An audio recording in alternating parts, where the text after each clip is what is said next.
So everybody, it has been fantastic to be back on live at the waterhole. I hope everybody has really enjoyed it and hopefully you learned something new. But I will be back on live at the waterhole tomorrow, same time, the same place. But I hope you enjoy the rest of your Monday afternoon, and we'll catch up tomorrow, same time, same place. Thank you.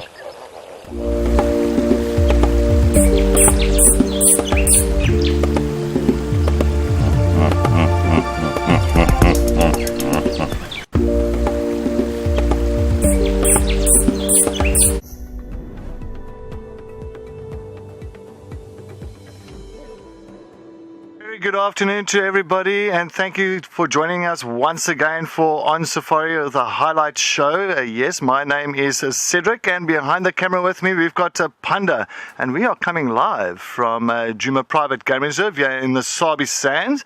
And well, for the next half an hour we are going to discuss exactly what we've been seeing from yesterday's sunset safari as well as this morning's sunrise safari. There's been a lot happening and there's been some amazing action. So yes, we've got some nice highlight clips that we are going to send onto the computer and show them to everybody and discuss them. Well, as you know, this is OnSafari.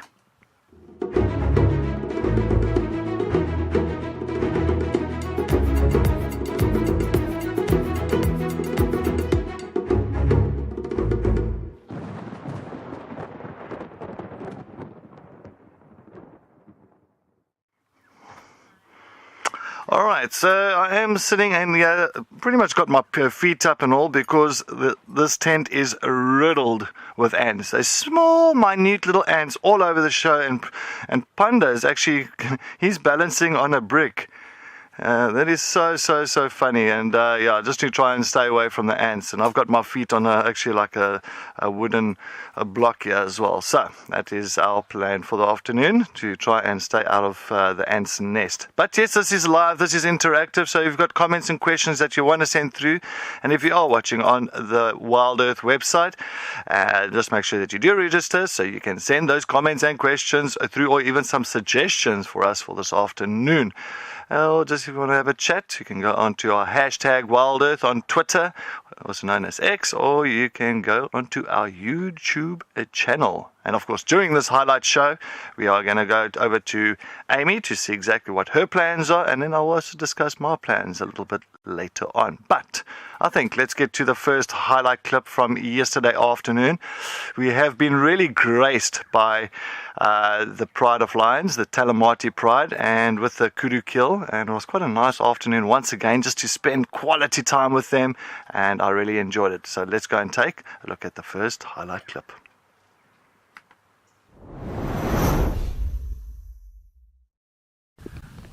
But watch these two busy stalking each other. Watch, yeah. Practicing, watch him. And she's lying in the grass. Is she going to pounce? A little bit of playtime. Nope, and he's going to like, shame. She wants to play. He's not too interested. I think because she's just had a nice drink, she's all energized now. A drink of water. Oh, here she goes. She's getting ready.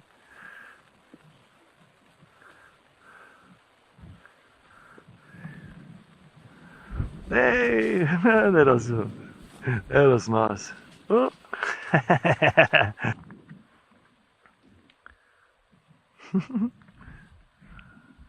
It was like the other night, remember, there at the inflow of Gari Dam, and these two are having much fun. Ooh. Alright, I'm right next to you. Don't fall onto my lap. This is amazing, everybody. Wow. That is adorable. He's like, yeah, don't touch me. Thank you.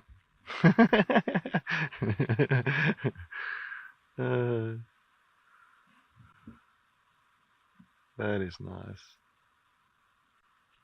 Now clearly you can see he's going to feel nice and comfortable like that, full belly. A little bit easier to lie on your back. A little bit more comfortable. Excuse me. But we have been really blessed with those three. And as you can see, once again, they've had a proper feed. Amy was around there this morning, and they were still on the carcass. I think they were still finishing off that kudu carcass. It just shows you, a big male kudu like that for the big female and the two sub-adults, it lasts them for quite some time. And I think it's a good thing. It's a big thing that they get that body condition back to normal and their strength back again. And you can see how they were playing around. I think you can just feel that the energy compared to like 3-4 months ago. Remember when they were skin and bone? Sorry, ants. They were skin and bone. There was no play. It was very head down, very morbid, very sad, and now you can see exactly. See what they were doing yesterday, and it seems like they have got all that energy again. I love it. Can't wait. I'm actually going to go there this afternoon. But anyway, talking about going to some area, I think let's go over to Amy as she is ready to give her plans for the afternoon.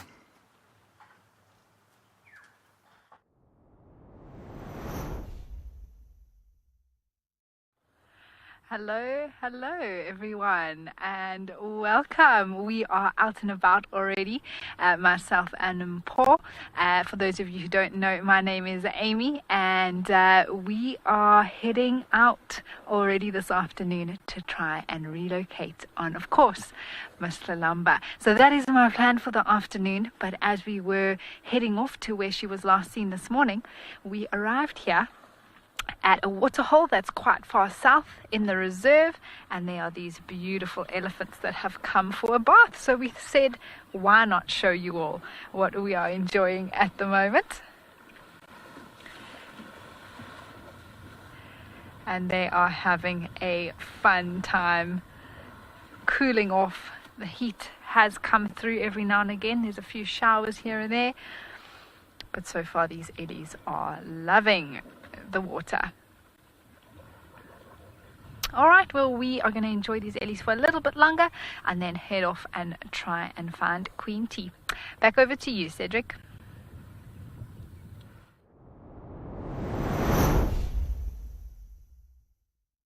Well, Amy, what a wonderful way to start. The Sunset Safari hasn't even started yet, and you've got elephants that's swimming in at Gowrie Dam. That is brilliant. I do apologize for all the banging that's happening behind me. I don't know, it seems like they are building some room or something. I'm not too sure, but yeah, there's a lot of banging behind us there.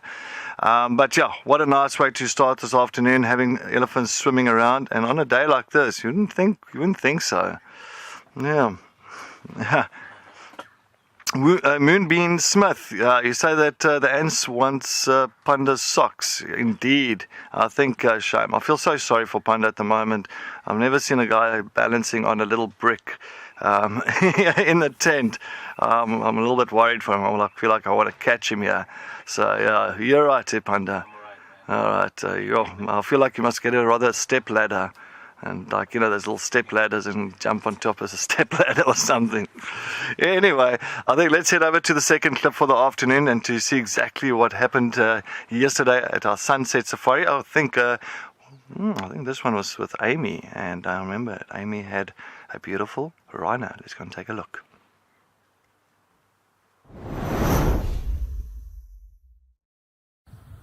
This has been such a special surprise. And I'm so happy that we are able to show this rhino to you all. And the sun has set. It's getting darker and darker, and we're just managing to get the last bit of light on this animal, which is amazing. So we can still show you him in color.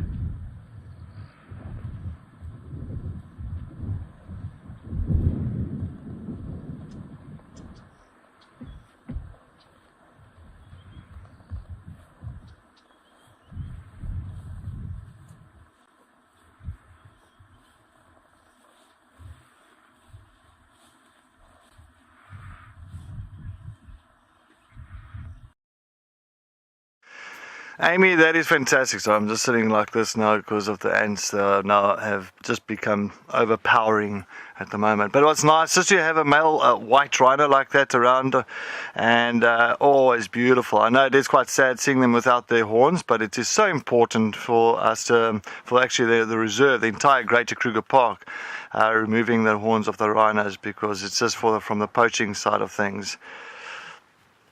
Yeah, Cindy D, I think Amy was very stoked about that sighting. She even came back last night, and she was very, very happy about it. Apparently, Panda actually said just before they were going out, Panda said, I've got a feeling about a rhino, and guess exactly what happened. They found a rhino, so that's fantastic. Well done, Panda.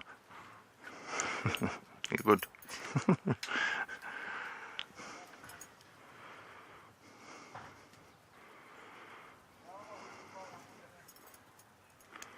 So talking about the rhinos and all that, when I was in the anti-poaching team in 2018, of course I did that for several months. And what I was working in a place called Ndlavumzi. It's actually just to the west of Hoedspruit. And I was working on the side of the Olifants River, on the bank of the Olifants River. That's the time when I saw that ghost. Well, I didn't see the ghost, but there was a ghost. Yeah, there was a ghost. Anyway, and one of the nicest things about doing the anti-poaching side of stuff, I had a dog called Manzi, and she was beautiful, a Volmiranda. And we were walking along the river area, and then this gentleman came up to me while we were doing patrols along the river, and this gentleman came up to me and says, sorry sir, do you enjoy birding? And I'm like, oh yes, I was guiding for so many years. Oh yeah, I love birding. Wow, what's happening? I feel that there's something coming up here. And he said, well sir, there is a pair of Powell's fishing owls that's busy nesting just down the river, Olifants River. Everything just went up. I actually almost forgot about the patrolling side of things. I said, like, where? He said, no, you go down just like about maybe 200-300 meters down the river. They're in the tree, and you'll find them there. And I said, fantastic, thank you so much. And off I went with Manzi. We went along the river and looking, and I thought, 500-600 meters later, I was still looking. And I felt to myself, and I'm like, no, I can't see these Powell's fishing out. Eventually, we're going across the river. There was like little areas where we could cross a little bit of like a stream or two, and then we came back again, and in and out. Eventually, after about an hour and a half, 2 hours, eventually I kind of backtracked again, and they were clearly right there in plain sight in the tree. So that was one of my best sightings with birding, was for the Powell's fishing owl, and that's just patrolling as an anti-poacher, just patrolling along the river, and we got to see that. So it just shows you can see, just always keep your eyes open, and you might be surprised by something around the corner. And that was the only time I saw them, and that was about that. I did go back I think about 4 or 5 days later, and they were gone. So anyway, lucky me. Well, welcome back. All right, so I think we just took a look at that beautiful rhino sighting of Amy's yesterday afternoon, and I think let's get to this morning's sunrise safari and to start seeing exactly what we saw this morning. And this one was a special one. This was a surprise, and I think we needed this sighting this morning because we just needed this sighting. We needed this, this individual character just to pick all of us up, just to kind of lift us up, just to kind of get us going again. And I felt strong after this morning. So let's go and take a look at this morning's sighting.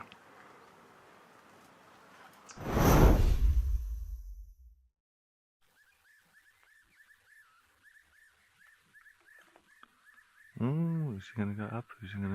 What's he going to do? So this is exactly the same tree we saw, I think it was 2 years ago. We had up here with a Dacre kill. And she had 2 kills, where she had one up in this tree, and then she had another one a little bit further south from where we are now. I think she's a little bit shocked. She's like, oh, you guys have found me.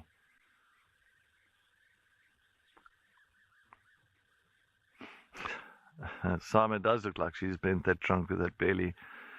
It is big.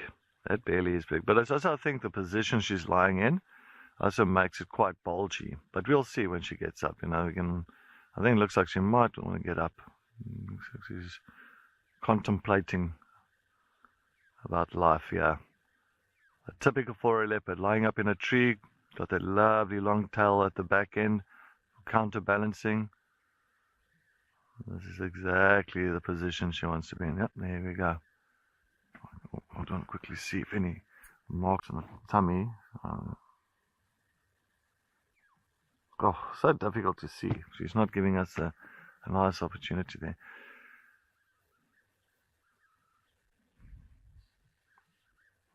Little bird's eye. Oh no, she's tired. She wants to rest. Now she's even got I don't know, that looked a little bit more comfortable where she was earlier. Now she's really making it look uncomfortable. Alright, she's coming down, everybody. She has decided to come down. Let's see what she's going to do. Is she going to start eating on the ground? She's going to maybe have a little bit here, or is she going to try and... Has she got the power now to try and hoist this kill up into a tree? Let's see.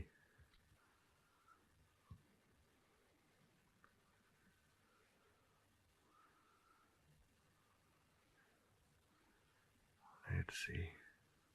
She's just looking around. Maybe she wants to drag it under a bush. Maybe she'll want to drag it. But she's just sussing, typical with leopards now, strategizing her next move. Maybe eat a little bit more. Or cover the scent. That's a good thing. The cover there, so sometimes you'll find that the stomach contents is lying on the ground and blood and all that, and then she'll just pull over some grass, pull the grass over it, and to try and cover the scent of that kill. Not that it always works, but it's one way.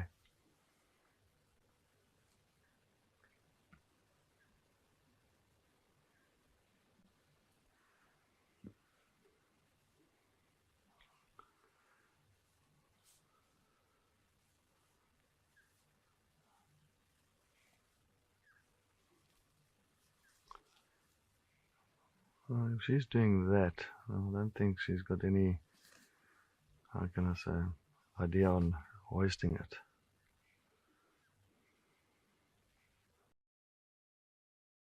Wow.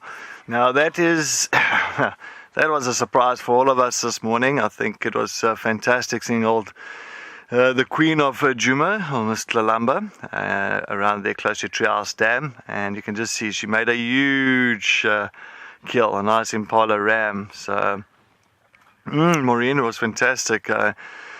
Maureen, if she's pregnant and all that, it is so difficult to tell. I've got feelings, some people saying it looks like she's got cubbies in the belly. I can't see suckle marks. I did not see suckle marks. I'm not going to say she's had cubs. You could always see suckle marks because it's got that little brown around the teats. It's got all the little brown suckle marks around the teats, and I did not see any of that on Tlalamba this morning. But the belly's big. Might be because of the food as well. It could be cubbies in there. Very difficult. We've got to see and wait and see. So, Darkmane Lover, I don't know why she's not hoisting the kills. There could be so many reasons. Maybe she's feeling very comfortable with the kill on the ground for the time being. She did lose an impala kill 2 days ago in Torchwood. Maybe it could be because she might be pregnant and she doesn't want to hoist something so heavy and maybe damage herself or do something to herself. That's also a huge possibility. Animals are also clever. They also play very kind of, how can I say, safe. If they're not feeling well, or if they feel if they are pregnant or something like that. I'm sure animals also feel that kind of thing. So maybe she says, you know what, I might have a few cubbies inside of me, or one cub, whatever, and I'm not going to hoist that big impala ram because I could do damage to myself. So could be possible. But then again, on top of that, sorry, I'm just trying to stay away from these ants. On top of that, it could also be, we haven't seen Tlelamba hoisting many impalas. It's more like she'll hoist something small, like warthogs or a duiker or a steenbok, something like that. So that's also something that she'll kind of get into, and take up into a tree. So I'm hoping for Amy's sake this afternoon that Tlelamba eventually hoisted that kill up into the tree. If not, I'm hoping that the kill is still there if it's on the ground. Maybe she dragged it under the bush where she went to go and lie. Remember, right at the end of the drive, she went to go and lie under a large fruited bush willow. And maybe she decided to drag that under there, which would be a good idea, better than just being so open at the base of the tree. But you can see she's planned to take it up into the tree, because that's why it's at the base of the tree. I'm sure she didn't kill it there. So she killed that impala somewhere in that area, and then she just dragged it to the base. So in case anything does come, she can just grab and just take it straight up. So she's already planned and strategized that whole scenario. Yes. All right. Are we going to go to the next one? Or let's take a look. I don't know if there's any more comments or questions there. Luyanda?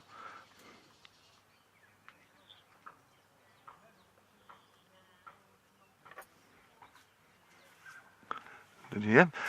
Sorry, Nadine. The comms is breaking up very badly. I think we missed everything there. Can you go?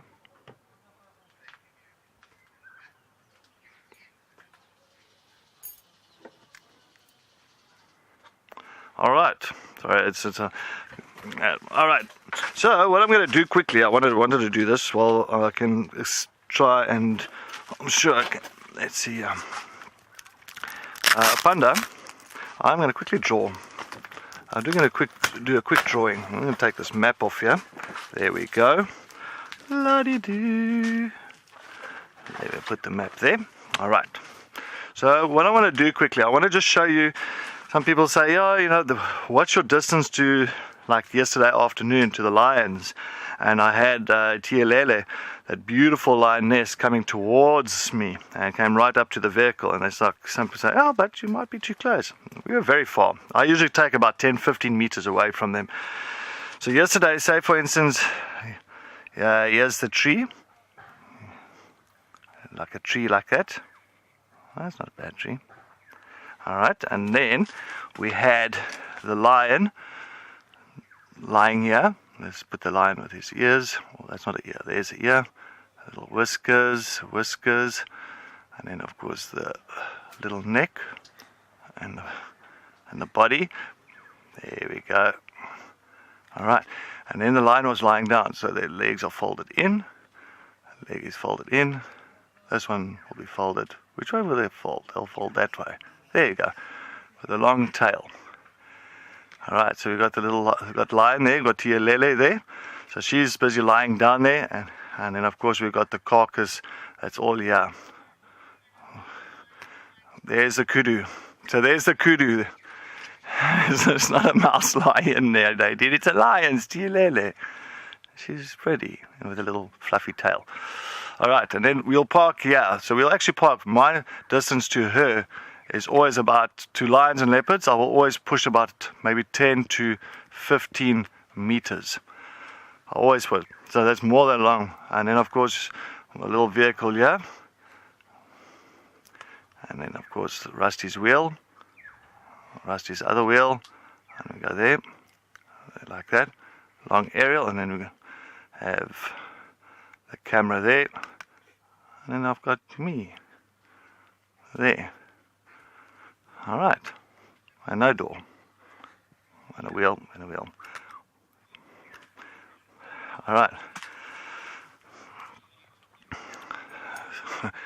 not bad, it's not bad. So that lioness was lying there yesterday. As I said, my big thing, to 10 to 15 meters, I always push, where I will stop, so that I always make 10 to 15 meters to lions and leopards. I'll never go under that. I'll never go under 10 meters, because 10 meters is, if you think about 10 meters far plus, we've got fantastic cameras. So we can zoom in and we can zoom out, zoom in and zoom out. So we don't have to be right on top of them at all. So that's why for her, then she decided to get up, and then she decided to come and say hello to me, yeah? I was like, hello? And then she went to go and lie down behind the vehicle. So that's what she did. I think she just went to come say hello. Oh, and my little cap as well. I have to have my cap on. Yeah. Oh, and Paul. Yeah, well, and Paul's just muscle, so you've got to make his arms very. That's his arm, his body. That's, yeah. So Paul's arms are very big, like that, and then he's got very small legs. He's got stick legs. There you go. All right. So there's Paul and myself yesterday with Tielele and the sighting. All right. All right, so yeah, that's why I say we'll never push boundaries with the lions and leopards and all that. We'll always will give them space. If they do come towards us, that is their own initiative. We stay still, exactly like yesterday when Tielele came right up to me. Stay still, and no, don't worry, Nadine. That's just a different tree. It was in the distance. It looks strange from where we were, and so you just stay still. Don't stand up, and I always believe never look at animals into the eye. You know, lions and leopards, I believe that because I think for myself personally, I've had my own, how can I say, encounters with those situations where it's almost like you're challenging them. And as soon as you challenge them, you're going to get a reaction out of them. So that's why you saw me yesterday. I like look at coming in, so I like, Iggy, and look away, you know, so yeah. Anyway. Okay, let's go to our last clip. Let's go to our last clip for the afternoon, our last highlight clip, and was a nice one, and I was happy for this.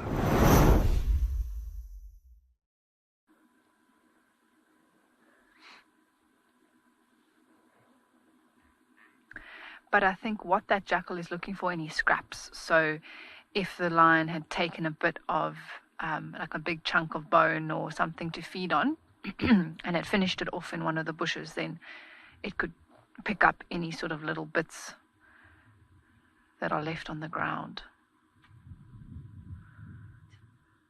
They'll just wait until the right opportunity, and if the right opportunity isn't there, they'll wait till it is there. Often, I mean, sometimes they do blow a hunt or something like that, but for the most part, they actually, off it goes. For the most part, they actually just sit and wait for the animal to get closer, for them to be able to ambush. Vultures are so patient. This tawny eagle is incredibly impatient. It's just waiting here. This jackal is patient. The hyenas are waiting. So patience is important. There we go.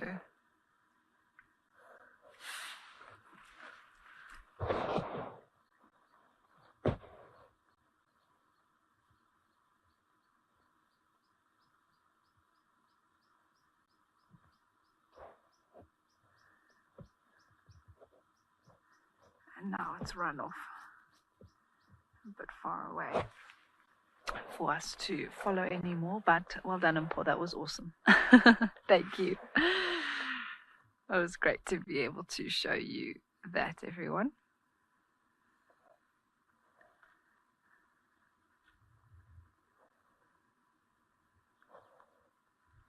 And all three of these lines have come a lot closer together, are lying right next to the cock.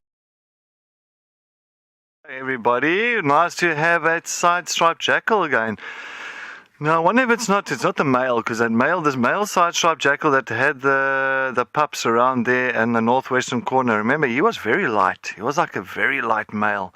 And this one looks like a little bit of a darker one. I don't know if it's maybe from one of the pups that's grown up, or might have been the female. It was difficult to take a look, but how nice. I'm so happy that Amy got to see a side-striped jackal coming this side, and yeah, I'm hoping we're going to see some more side-striped jackal pups. You never know. You know, we always get surprised by these animals, and that's what's so fantastic about being out here in the bush. It's always about that we have to expect the unexpected, and we get to see something like that.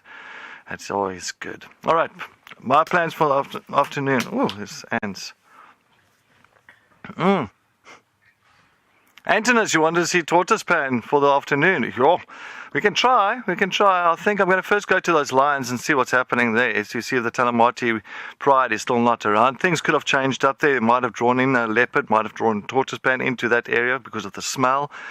You know, I always believe going to a thing like that. So I think, Panda, we head over to that area first to see if we can find these leons. And if not, then we'll carry on with our safari and see what else we can find. So I'm hoping that Amy comes right with Columba. It will be fantastic if she can find that leopardess again where we left her this morning. So let's wait and see. Grab your snacks, your supplies. We've got our snacks, our supplies, and we'll see you out there on safari.